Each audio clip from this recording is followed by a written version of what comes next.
Happy by Alfred Lord Tennyson. Why wail you, pretty plover?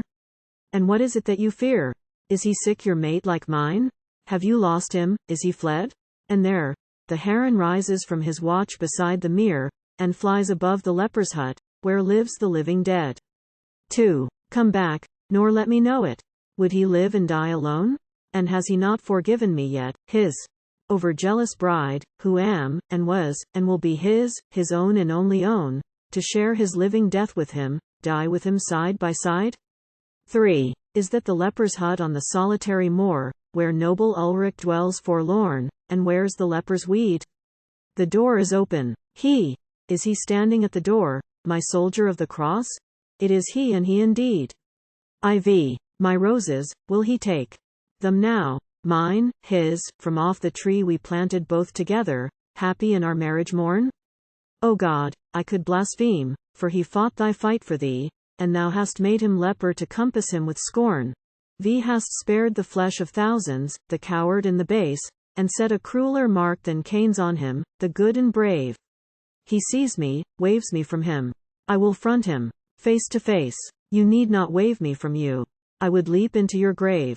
My warrior of the holy cross and of the conquering sword, the roses that you cast aside, once more I bring you these. No nearer? Do you scorn me when you tell me, O my Lord, you would not mar the beauty of your bride with your disease? 7. You say your body is so foul, then here I stand apart, who yearn to lay my loving head upon your leprous breast. The leper plague may scale my skin but never taint my heart. Your body is not foul to me, and body is foul at best. 8. I loved you first when young and fair, but now I love you most. The fairest flesh at last is filth on which the worm will feast. This poor rib-grated dungeon of the holy human ghost, this house, with all its hateful needs no cleaner than the beast, Ix. This coarse diseaseful creature which in Eden was divine, this Satan-haunted ruin, this little city of sewers, this wall of solid flesh that comes between your soul and mine, will vanish and give place to the beauty that endures, X. The beauty that endures on the spiritual height, when we shall stand transfigured, like Christ on Hermon Hill, and moving each to music, soul in soul and light in light, shall flash through one another in a moment as we will. 11. Foul, foul, the word was yours not mine. I worship that right hand which felled the foes before you as the woodman fells the wood, and swayed the sword that lightened back the sun of Holy Land, and clove the Moslem crescent moon, and changed it into blood. 12. And once I worshipped all too well this creature of decay, for age will chink the face, and death will freeze the supplest limbs, yet you in your mid-manhood, oh the grief when yesterday they bore the cross before you to the chant of funeral hymns. 13. Liberami, Domini. You sang the psalm, and when the priest pronounced you dead, and flung the mold upon your feet, a beauty came upon your face, not that of living men, but seen upon the silent brow when life has ceased to beat. 14. Libera knows, Domino. You knew not one was there who saw you kneel beside your bier, and weeping scarce could see. May I come a little nearer, I that heard, and changed the prayer and sang the married noes, for the solitary me. 15. My beauty, marred by you? By you. So be it. All is well if I lose it in myself in the higher beauty, yours. My beauty lured that falcon from his eyrie on the fell, who never caught one gleam of the beauty which endures. 16. The count who sought to snap the bond that linked us life to life, who whispered me, your Ulric loves, a little nearer still, he hissed, let us revenge ourselves, your Ulric woos my wife, a lie by which he thought he could subdue me to his will. 17. I knew that you were near me when I let him kiss my brow. Did he touch me on the lips?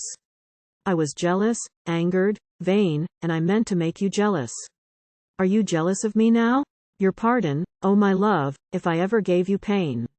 18. You never once accused me, but I wept alone, and sighed in the winter of the present for the summer of the past, that icy winter silence, how it froze you from your bride, though I made one barren effort to break it at the last.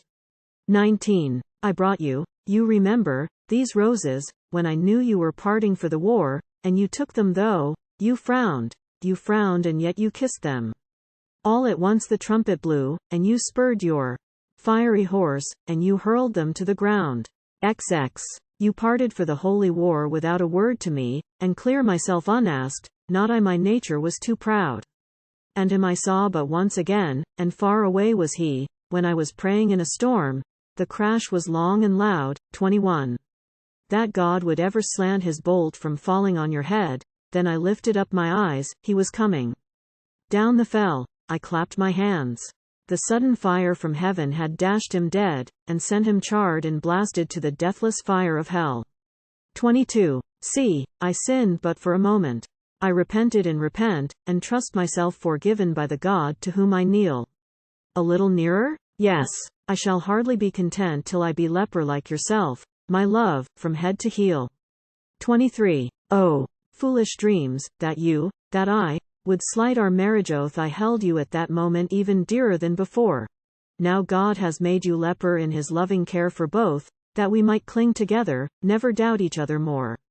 24. The priest, who joined you to the dead, has joined our hands of old.